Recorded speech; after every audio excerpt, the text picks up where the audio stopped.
Guys, welcome to my channel Tasa की channel. तो आज हम आपके लिए लेके एक खास वीडियो इसमें हम बताएंगे कि इस बार का होता है एक्सेप्टेड कट ऑफ कितना जगह अकॉर्डिंग टू मतलब 2018 और 2019 के अकॉर्डिंग। ठीक है, 2018 में मैंने एग्जाम दिया। तो सबसे पहले बता दें कि मैं सभ्या कुमारी हूँ और एम्स BSc ऑनर्स के स्टूडेंट हूँ। ठीक है, इस पर थर्ड ईयर में, तो थर्ड ईयर के स्टूडेंट और होता है कि मैंने 2018 में एग्जाम दिया था। तो उसके अकॉर्डिंग बताती हूँ कि इस बार एक्सेप्टेड कट ऑफ कितना जाएगा, उस बार कितना गया था। ठीक है, तो सबसे पहले मैं अपना रैंक बता देती हूँ, मेरा रैंक कितना आया था और इस बार किस रैंक तक आपको कॉलेज मिल सकता है। तो हम आपको बता दें कि मेरा ओवरऑल रैंक यानी जनरल रैंक आया था 527 और कैटेगरी आया था 257। ठीक है, कैटेगरी रैंक वो भी से बिलोंग करते हैं। मेरा कैटेगरी है 257 आया था। जो होता है कि आपका एक अगर कटअप की बात है तो नॉर्मली कटअप कितना जाता है, तो जनरल का जाता है 50%, OBC की जाता है 45% और SC ST का लगभग 40 से लेकर 35% तक ऐसे कैटेगरी मतलब ये कटअप जाता है इतना। लेकिन होता है कि आपको कैसे ये कॉलेज मिलता है, ये क्या था, तो पहले हम अपना बता देते हैं। तो मेरा ये रैंक आया था और रैंक में होता है कि अगर हम फिर उसके बाद रैंक आया था, मैंने एग्जाम दिया था ऐसे 24 जून को मेरा एग्जाम हुआ था और 29 जून को यानी 5 दिन के अंदर में 12 बजे रात तक करीब में रिजल्ट आ गया था। ठीक है, तो रिजल्ट आया तो होता है कि अचानक से मैंने देखा कि मेरे रिजल्ट है मेरिट लिस्ट में है और मैंने क्वेश्चन कितना अटैम्प्ट किया तो ये भी बताते थे। मैंने क्वेश्चन 90 अटैम्प्ट किए थे, उसमें से लगभग ऐसे क्वेश्चन थे जो मुझे मतलब अच्छे से आते थे।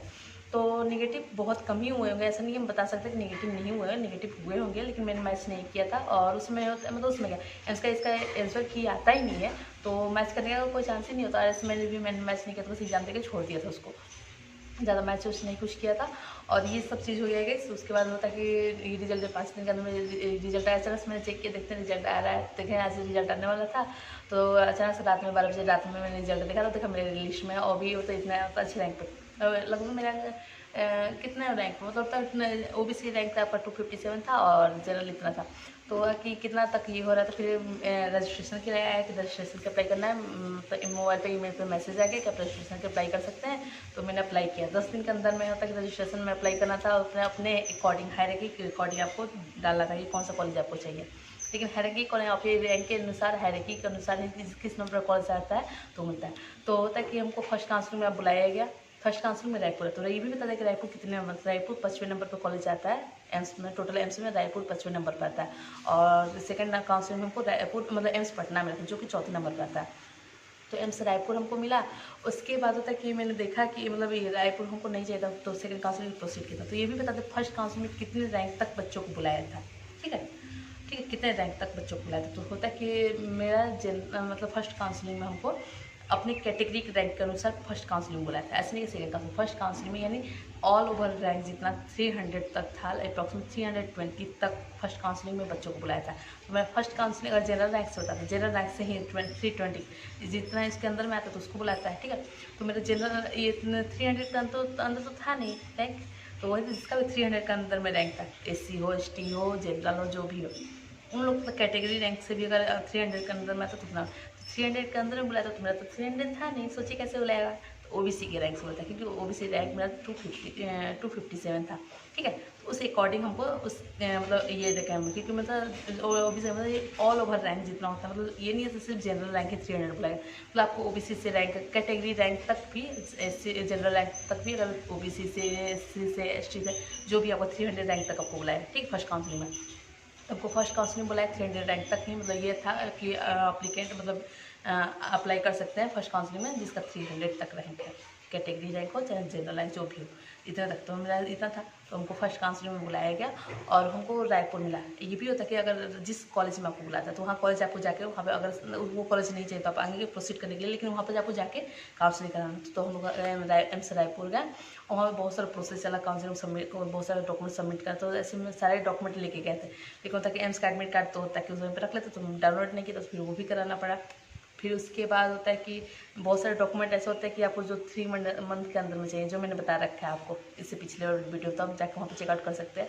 तो वो सब मेरे पास 3 मतलब कुछ कुछ सर्टिफिकेट थे, लेकिन एक OBC था जो 3 मंथ के अंदर में नहीं था, और पापा का आय जो था इनकम सर्टिफिकेट वो 3 मंथ के अंदर में ही था। तो बोला कि आपका नहीं हो पाएगा, और फिर पता है ऐसे नहीं होता, फिर होता है कि इमरजेंसी में करके, एक इमरजेंसी में बनता है जिसका होता है कि मुहर लग जाता है। तो वहाँ पे मेरे घर पर गार्जियन हम लोग सुबह में गए थे 9 बजे करीब में काउंसलिंग के लिए, और वो भी लास्ट डेट था, 6 दिन के अंदर कहीं काउंसलिंग था। तो हम लोग लगभग गए थे, तो 15 दिन नहीं हो पाया था। फिर बीच में एक ये हॉलीडे पड़ गया था, कुछ वेकेशन था, तो उस दिन भी हम लोग वहीं पर रह गए थे, तो नहीं जा पाए थे। फिर अगले दिन गए थे, तो उस दिन लास्ट डेट था, 5 बजे तक लास्ट टाइम था।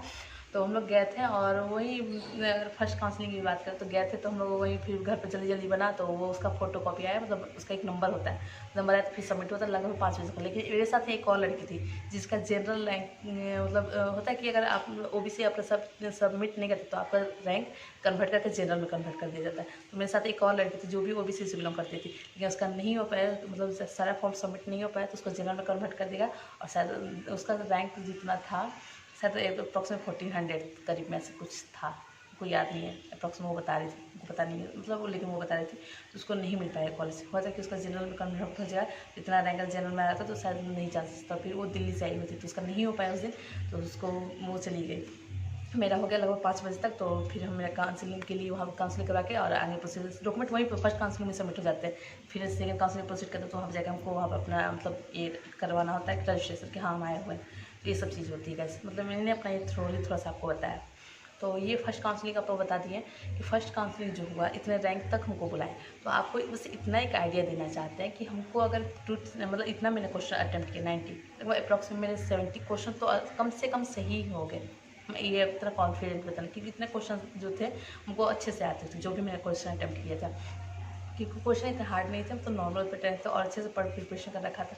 और नीट का भी मेरा रैंक वहीं आ रखा था, नीट का भी बताओ तो उस समय तो हर साल डिपेंड करता है कि आपको ये भी पता है कैसे डिपेंड करता है। तो इस बार जो इतने रैंक पर बोला है, लेकिन होता है कि आपको मिलने डिपेंड करता है। अगर इस बार का एक एवरेज मान लें कितना कटअप जाएगा, तो एवरेज हम लोग लेते हैं 60-70 पर होता है कि आपको कॉलेज मिल जाता है, अप्रॉक्सीमेटली माना जाता है। 2019 का बताता है, तो हो रहा है कि 60 पे शायद अप्रॉक्सीमेटली कॉलेज मिल जाता है, 60 से 70 पे। तो होता है कि अगर आपको मतलब अगर 60 में अप्रॉक्सीमेट हम मानते 70 अगर किसी के मार्क्स आए हुआ है, ठीक है, तो उसको अगर 100% मान लेते तो आपका अगर उससे कम नंबर आया तो वो तो उसका में कम होता है। लेकिन इस बार एक और आपके पास बेनिफिशियल पॉइंट है कि इस पर जो जो कंडीशन चल रहा है, जो पोजीशन चल रहा है, सिचुएशन चल रहा है, तो उस वजह से क्या हुआ कि आपका रैंक बहुत सारा मतलब जो आप करते जा रहे तो कंपटीशन कम हुआ, तो आपका रैंक उसे कम होने की वजह से बढ़ गया।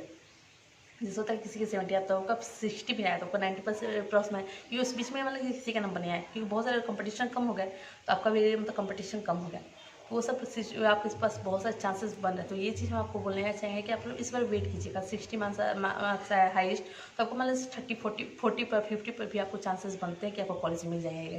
तो ये चीज़ बताएंगे वेट। ऐसे ही होता है कि हर एग्जाम्पल जैसे देते हैं, नीट का ही बताते हैं। नीट पर मैंने 2018 में दिया था, तो होता है कि मेरा 487 मार्क्स आया था ये में। तो हो रहा था कि जो काउंसलिंग स्टार्ट हुआ था 520 पे स्टार्ट हुआ था, तो हो रहा था कितने तक काउंसलिंग किया, तो 500 तक काउंसलिंग लास्ट किया था, और हमको नहीं मिल पाया था कुछ मार्क्स से, सोचिए नहीं मिल पाया। तो वो चीज़ होता है कि नहीं मिल पाया। ये बता 2018 में 520 पे आपका काउंसलिंग स्टार्ट हुआ था, लेकिन वहीं 2019 के बाद तो 650 पे आपका काउंसलिंग स्टार्ट हुआ था। आप जाकर वहाँ पर देख चेकआउट कर सकते हैं गाइस कि 650 तो होता है कि, तो वो 650 तो वो सबसे ज़्यादा ये काउंसलिंग मतलब स्टार्ट हुआ। तो सोचिए इससे पिछले जो होता है कि सोच रहे 500 तक हमको कॉलेज मिल जाएगा, तो कहाँ मिलेगा, नहीं मिला, क्योंकि होता है कि वो आपका 100% हो गया।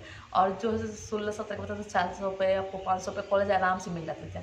सोचिए हम लोग उतने में सोचे थे कि इस बार कॉलेज मिल जाएगा और 87 पे, लेकिन वही होता है कि एक्सेप्टेड कट ऑफ आपको 520 से स्टार्ट होता है कि मिला ही नहीं। वही होता है कि अगर जिसका हाईएस्ट मार्क्स आता है उसको 100% मान लेते, परसेंटाइल मान लेते हैं, उसके अकॉर्डिंग आपका रैंक डिसाइड होता है। इस बार वही बात बोलेंगे कि इस बार कंपटीशन बहुत कम हुआ, तो आप लोग प्लीज़ वेट करिए। आप लोग से रिक्वेस्ट करते हैं आप लोग प्लीज़ वेट करिए जितना हो सके, क्योंकि होता है बहुत चांसेस है कि कंपटीशन कम होगा तो आपको चांसेस है कॉलेज मिलने का। और इस बार का एक्सेप्टेड वही चांसेस है, अगर 70 भी आता है, किसी का 60 भी आता है, तो आपको बहुत चांसेस है कॉलेज मिलने का। उम्मीद है कि इसका वो वीडियो समझ में आया हो और पसंद आया हो। और एक और चीज़ आइडिया बताना चाहेंगे कि अगर मान लीजिए 70 भी आता है जनरल वाले में, तो बहुत उम्मीद है पूरा अच्छे से कॉलेज मिल जाएगा। मान लीजिए अगर इससे भी कम आता है 50 भी आता है और UPC में, तो आपको भी ये सिर्फ आपका कटअप क्लियर किए, लेकिन चांसेस है आपको कॉलेज मिलने का। एक्सेप्टेड कटअप आप वहीं से जनरल के लिए बोला था 70 जाएगा, और उसके अकॉर्डिंग आपका रैंक, और रैंक भी बताते हैं कितना रैंक तक। 2019 के बेसिस पर हम आपको रैंक बताते हैं, तो 2020 के अनुसार आपको रैंक बताते हैं। तो 2019 में आपको आया था लगभग आपका जनरल रैंक 1092 करीब में आपको जनरल रैंक तक, जनरल रैंक होता है, आपको इतना काउंसलिंग तक आपको बुलाया गया था, तो इतना तक एडमिशन लोगों का हुआ था। और ओबीसी कैटेगरी तो बताया तो आपको 1400 समथिंग तक आपको काउंसलिंग के लिए बुलाया था, कॉलेज मिला था। और SC/ST का वही 400 मतलब 4500 तक अप्रॉक्स में, मतलब इतना आपको रैंक तक आपको कॉलेज मिला था, जिसका ये सब कैटेगरी रैंक था। जनरल रैंक आपको 100 समथिंग था, 92 समथिंग में इतना तक कॉलेज मिला था बच्चों को। तो ये चीज़ बताएंगे आपको इतने रैंक तक आपको कॉलेज मिलता है गाइस। तो उम्मीद है कि आपको वीडियो पसंद है, आपके लिए समझ में आया तो बेनिफिशियल वीडियो को बड़ा सा लाइक सब्सक्राइब उसके साथ से, ताकि आपके उनके लिए बेनिफिशियल हो। और मेरे चैनल पर नहीं हो तो मुझे सब्सक्राइब करके नीचे बेल का आइकन प्रेस करें, ताकि उनको भी समझ में आए और आप तक मेरा आगे का वीडियो पहुँच सके। Thank you for watching and all the best.